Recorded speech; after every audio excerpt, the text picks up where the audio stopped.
This is the guts to the Scott stereo console.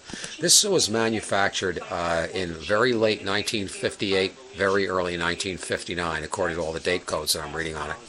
You can see on the front panel, you have discrete controls for every function on both channels. Channel A, you have bass, treble, volume. Channel B, volume, treble, bass.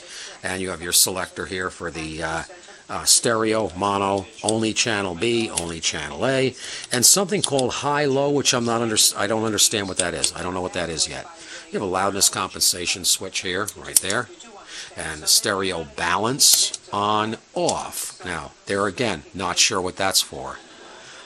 Basic power switch, and the function selection, you have either phono, and you have a position called tape head, and what that means is a lot of tape decks did not have preamps built into them, and you had to have a tape head preamp position.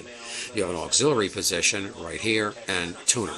And of course the tuner half is up here. You may see the knobs and say, Jesus, they're not matched. Well, that's the way they came, and you know why? Even though it says Scott here on the glass, the tuner was made by Harman-Kardon. They supplied the tuner to Scott. And this was the first clue, a very good one. The tubes say Harman-Kardon. And the copper chassis was a dead giveaway that this was one of Sid Harman's designs. And it's a printed circuit board chassis, not a hand-wired chassis. Whereas the amplifier, you have a hand-wired chassis. The amp is your basic push-pull 6 BQ5s, you know, a pair of them for each channel. And then up front you have a couple of 12AX7s and another preamp tube. I haven't gotten to that point yet. Circuit breaker for overload. And your inputs for, again, your line out or tape out, then auxiliary or tape in, tuner, tape head if you need a preamp, and your ceramic phono input or magnetic input. What's neat about this one, the cartridge that they used for the phonograph on this, the Gerard RC121 changer, is a Pickering T-Guard cartridge. Very, very rare, and long ago discontinued because the needles went extinct. You can use jukebox needles. Pickering also made the double-sided needled jukebox cartridges for the 1958 Stereophonic Channel 222, 220, Channel 1, Channel 2. And then this is the same needle, this was made for the home use. And it was called a T-guard, supposed to be indestructible, and if you put pressure on it, the needle would go up inside the guard and it wouldn't get broken. And so that's the cartridge for this thing.